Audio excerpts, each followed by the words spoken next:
Hello everyone, as you all know, this is Niharika Tiwari. So guys, we're back with another video related to series of business law, and in this part we are going to cover next topic. So business law है या business regulatory framework, हम आपके syllabus as per NEP cover करा रहे हैं.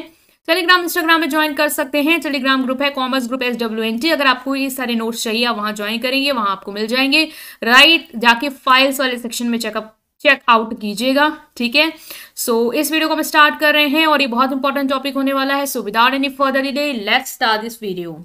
So now guys, आज हम जिस टॉपिक को देखने वाले हैं ये क्वेश्चन आता है. ठीक हो, बेसिक जो चीजें हैं कि कॉन्ट्रैक्ट क्या है, ऑफर क्या है, एक्सेप्टेंस क्या है, कंसिडरेशन क्या है, कॉन्ट्रैक्ट के फीचर, ये सब तो आएगा ही आएगा एग्जाम में. ये सब पूछते हैं क्योंकि ये बेसिक्स है. तो अब आपको पता होना चाहिए, हमने कल पढ़ा था कि ऑफर क्या होता है. ठीक है, हमने ऑफर के बारे में पढ़ा, उसके टाइप्स पढ़े हैं कि एसेंशियल और वैलिड ऑफर क्या है वो हमने पढ़ा. आज हम पढ़ेंगे, आपने ऑफर तो दे दिया. ठीक है, कॉन्ट्रैक्ट बनने का पहला स्टेज क्या था, आप क्या करेंगे, पहले ऑफर देंगे, प्रपोजल रखेंगे सामने वाले के लिए. क्यों रखा है? ताकि उससे एसेंट ले सकें कि वो चीज करेगा या नहीं. ठीक है, तो वो हो गया. अब आपने उसकी एसेंट के लिए किया. नाउ आता क्या नेक्स्ट पार्ट, ऑफर देने के बाद आप किस चीज का इंतजार कर रहे हैं. ऑफर देने का मेन मकसद आपका ये है कि वो उधर से एक्सेप्ट हो जाए. ठीक है, तो नेक्स्ट स्टेप जो आता है वो आता है एक्सेप्टेंस. तो एक्सेप्टेंस है क्या, और एक वैलिड एक्सेप्टेंस में क्या क्या होने चाहिए, मतलब एक एक्सेप्टेंस वैलिड कैसे होगी, उसमें क्या फीचर्स होने चाहिए, वो हम देखने वाले हैं. पहला है गाइस, एक्सेप्टेंस क्या होती है. ठीक है, कहते नहीं आई एक्सेप्ट मतलब हम स्वीकार कर रहे हैं, हिंदी में बोल सकते हैं. मतलब हाँ ठीक है, जो आपने हमें कहा है वो हम करने को तैयार हैं. ठीक है, तो section 2B, when the person to whom an offer is made, जिस पर्सन को आपने ऑफर किया है, signifies his assent there to proposal is said to be accepted. मतलब वो क्या करता है, अपनी एसेंट जो है वो आप सिग्निफाइज कर देता है. मतलब जिसको आपने ऑफर दिया, लाइक आपने कहा कि I want to sell my vehicle to you for 2000 rupees. ठीक है, आपने उसको ऑफर दिया. ये तो जिसको आपने ऑफर दिया, अगर उसने अपनी एसेंट दे दी कि यस आई विल परचेज, मैं परचेज करूंगा जो आप वेसिकल मुझे 2000 रुपीज में बेचना चाहते हैं, सो वो क्या हो गया, एक्सेप्टेंस हो गई. So proposal when acceptance becomes a promise. भाई जब एक्सेप्ट कर लिया आपने प्रपोजल तो वो प्रॉमिस हो गया, क्योंकि अब आपको वो चीज करनी होगी. ठीक है, जो आपने अपने वर्ड्स दे दिए सामने वाली पार्टी को, तो ये होती है एक्सेप्टेंस. ओके, सो नेक्स्ट हम डिस्कस करने वाले हैं कि वैलिड एक्सेप्टेंस में क्या क्या चीजें होनी चाहिए. एसेंशियल क्या है, एक एक्सेप्टेंस वैलिड कब होगी. ठीक है, आपने एक्सेप्ट तो कर लिया, लेकिन वैलिड एक्सेप्टेंस क्या होगी. तो पहला है कि acceptance must B absolute and unqualified. मतलब कि जो एक्सेप्टेंस है वो एब्सोल्यूट होनी चाहिए और अनक्वालिफाइड होनी. अब देखो यहाँ पे आप सोच रहे हो अनक्वालिफाइड मतलब क्या, कि क्वालिफाइड ना हो.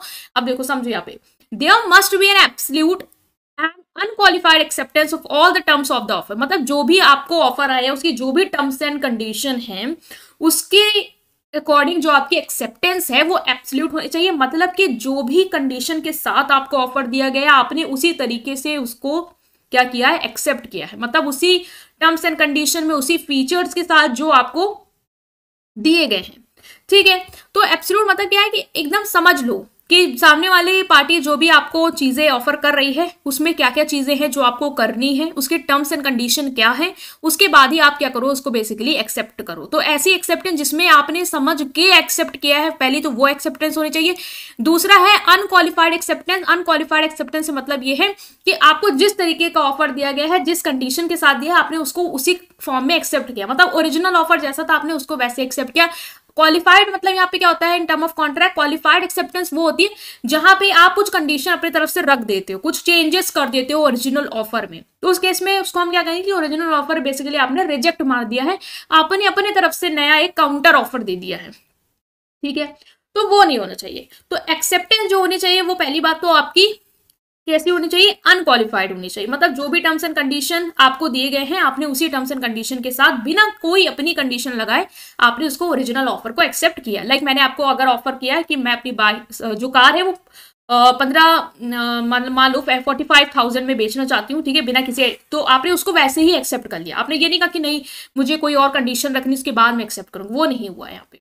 ठीक है, आपने मेरे ओरिजिनल ऑफर को रिजेक्ट नहीं किया, आपने वही चीज एक्सेप्ट कर ली. क्वालिफाइड एक्सेप्टेंस क्या होती है, जब मैंने आपको ऑफर किया कि मैं अपनी जो कार है वो मान लो 45,000 में बेचना चाहती हूँ, बट आपका रिस्पॉन्स क्या हुआ, ठीक है मैं 45 में बेच लूंगा, लेकिन एक काम करो इसमें जो भी टायर्स हैं वो थोड़े नए लगवा दो, या इसका जो भी मॉडल है वो थोड़ा सा और थोड़ा इनहेंस करा दो. ठीक है, थोड़ा उसको और रिपेयर के लिए दे दो।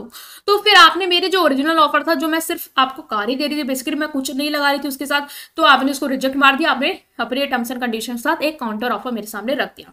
तो ये आपको पूरा क्लियर होना चाहिए, जो भी टर्म्स एंड कंडीशन उसी तरीके से आपको ऑफर को एक्सेप्ट करना है, समझ के एक्सेप्ट करना है, ठीक है। Qualified acceptance would amount to the rejection of the offer, ये मैंने आपको बता दिया। क्वालिफाइड एक्सेप्टेंस क्या होती है, मतलब जहां पे अपनी कंडीशन लगा रहे हो, आप अपनी तरफ से कुछ एडिशन बता रहे हो कि चीजें ऐसे नहीं ऐसे करनी है, तो भाई आपने मेरा ऑफर तो रिजेक्ट कर दिया जो मैंने आपको दिया था, जैसे दिया था। Next is acceptance must be communicated. एक फीचर ये होना चाहिए कि जो भी एक्सेप्टेंस है वो आप क्या करो, कम्युनिकेट करो। ऑफकोर्स अगर आप कम्युनिकेट ही नहीं कर रहे हो अपनी एक्सेप्टेंस को, सामने वाले का ऑफर एक्सेप्ट हुआ नहीं हुआ उसको कैसे पता चलेगा? आपको कम्युनिकेट करना है। तो पहला तो ये है, अब किस मोड में बताओगे, वो प्रिस्क्राइब्ड या रीजनेबल हो सकता है। जैसे आपने एक्सेप्ट कर लिया, ठीक है, मैंने आपको ऑफर किया, जो भी आपने उसको एक्सेप्ट कर लिया, तो पहले बात तो आपको मुझे बताना है वो कि आपने एक्सेप्ट किया है, अदरवाइज आप अपने पास चुपचाप बैठे हो तो थोड़ी ना वो एक्सेप्टेंस बन जाएगी। दूसरा है, acceptance must be in prescribed और reasonable mode. Offer should be accepted in prescribe mode, मतलब जिस मोड में मैंने आपको बताया है कि आपको ऑफर एक्सेप्ट करके मुझे बताना है, उसी मोड में आप एक्सेप्ट करो। लाइक मैंने अगर आपको कहा है कि if you want to purchase my car which I am selling you for ₹1 lakh, then you should mail me your acceptance और माई ईमेल आईडी। जो भी मैंने आपको मेल आईडी दे दी, मैंने कहा अपने मेरी मेल आईडी पे अपनी जो भी एक्सेप्टेंस है उसको मेल करके मुझे बताना। तो वहां पे मैंने मोड बता दिया कि आपको एक्सेप्टेंस बतानी कैसे है, तो वैसे ही आपको अपनी एक्सेप्टेंस देनी होगी। और अगर सामने वाला कोई मोड नहीं बताता है तो फिर बेसिकली जो रीजनेबल मोड है कि आप रिटर्न या ओरली जाके उसको बता दो, लिख के बता दो, बोल के बता दो, उस तरीके से अपनी एक्सेप्टेंस को आप क्या करोगे, यहाँ पे कम्युनिकेट करोगे। नेक्स्ट जो एसेंशियल होना चाहिए उसके अंदर वो है, acceptance must be given with in a reasonable time and before the offer lapses. मतलब कि जो भी समय सीमा निर्धारित है उसी समय के ही अंदर आपको क्या करनी है, अपनी एक्सेप्टेंस भाई बता देनी है सामने वाले को, और इससे पहले कि ऑफर भैया आपका खत्म हो जाए, एक्सपायर हो जाए, उससे पहले आपको एक्सेप्टेंस देनी है। तो वहां पे ये याद रखना भाई कि एक्सेप्टेंस देनी कैसी है, ठीक है, किस समय पे देनी है, किस मोड में देनी है, ये सारी चीजें होनी चाहिए। तो एक्सेप्टेंस स्पेसिफाइड टाइम, जो भाई आपको समय बताया, जैसे मैंने आपको ऑफर दिया, मैंने कहा मुझे कल तक बता देना, अगर आपको एक्सेप्ट है तो ठीक है, अदरवाइज मैं दूसरे को ऑफर करूंगी। तो वो जो टाइम फ्रेम दिया आपको उसी में बताना है, ठीक है। कोई टाइम नहीं दिया है तो रीजनेबल टाइम जो है उसमें बता दो, ठीक है, इतना भी लंबा नहीं खींचना है आपको। को लगता है 24 घंटे और 48 घंटे में आपको बता देना चाहिए, आप वो बताइए। Acceptance should be made before the offer lapse, offer expire हो जाए उससे पहले ही आपको एक्सेप्ट कर लेना, अदरवाइज फिर वो एक्सेप्टेंस का कोई मतलब ही नहीं रह जाएगा। Acceptance can not preceded an offer, मतलब कि ऑफर से पहले एक्सेप्ट नहीं करके आपको बैठ जाना है। मतलब मैंने आपको ऑफर दिया नहीं, आपने पहले ही अपनी एक्सेप्टेंस बता दी, हाँ मैं खरीदूंगी, अरे भाई मैं ऑफर करूंगी तब तो आप एक्सेप्ट करोगे, तो वो नहीं होना चाहिए।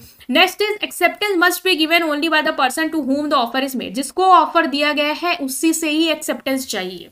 लाइक मैंने अगर आपको ऑफर दिया तो आप ही उसको एक्सेप्ट करेंगे, मुझे आपसे एक्सेप्टेंस चाहिए रिटन या ओरली, आप दूसरे से नहीं कह सकते, या दूसरा आपके बिहाफ पे मुझे उस चीज की एक्सेप्टेंस नहीं दे सका, फिर वो वैलिड नहीं होगा, ठीक है।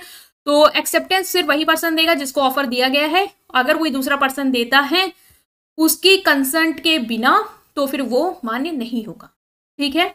Next is rejected offer can not be accepted only on can be accepted only on renewal, मतलब कि जो भी रिजेक्टेड ऑफर, लाइक मैंने आपको ऑफर दिया, आपने मेरे ऑफर में रिजेक्ट कर दिया कि नहीं ये चीज नहीं, मुझे ये चीज आप इस तरह, जैसे मैंने वाला एग्जांपल दिया था ना कि मैंने आपको कार ऑफर करी, ठीक है, सेल करने के लिए आपने प्राइस पे, तो आपने मुझे क्या बोला, नहीं ठीक है मैं उस प्राइस पे खरीद तो लूंगा लेकिन मुझे टायर थोड़े बदलवा दो और उसका थोड़ा सा रिपेयरिंग करा दो, तो मेरा जो ओरिजिनल ऑफर था आपने उसको रिजेक्ट मार दिया। तो अगर अब नेक्स्ट मुझे ऑफर आपसे एक्सेप्ट करवाना है तो वो रिजेक्टेड ऑफर कंसीडर नहीं किया जाएगा, अब मैं आपको with new terms and condition offer renew fresh offer दूंगी और फिर आपको उसको एक्सेप्ट करना होगा, तभी वो ऑफर वैलिड होगा, तभी वो एक्सेप्टेंस जो आपकी है वो भी वैलिड होगी। तो रिजेक्टेड ऑफर एक्सेप्ट तभी हो सकते हैं जब उनको रिन्यूअल कर दिया जाए, मतलब कि नए टर्म्स एंड कंडीशन के साथ उनको दोबारा से आपको फिर से ऑफर रखा जाए और फिर आप उसको क्या करो, एक्सेप्ट करो। रिजेक्टेड वालों को आप दोबारा से एक्सेप्ट नहीं कर सकते, एक बार आपने रिजेक्ट कर दिया देन रिजेक्ट हो गया है वो, तो फिर वो उस पर हम कोई भी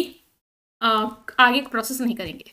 तो ये था आपका एक्सेप्टेंस को लेके, आई होप आप समझ पाए। स्टिल कोई भी डाउट है कमेंट सेक्शन पूछेंगे, वीडियो को लाइक करेंगे, चैनल को सब्सक्राइब करेंगे और अपने फ्रेंड के साथ इस पूरी प्लेलिस्ट को जरूर शेयर करेंगे। Thank you.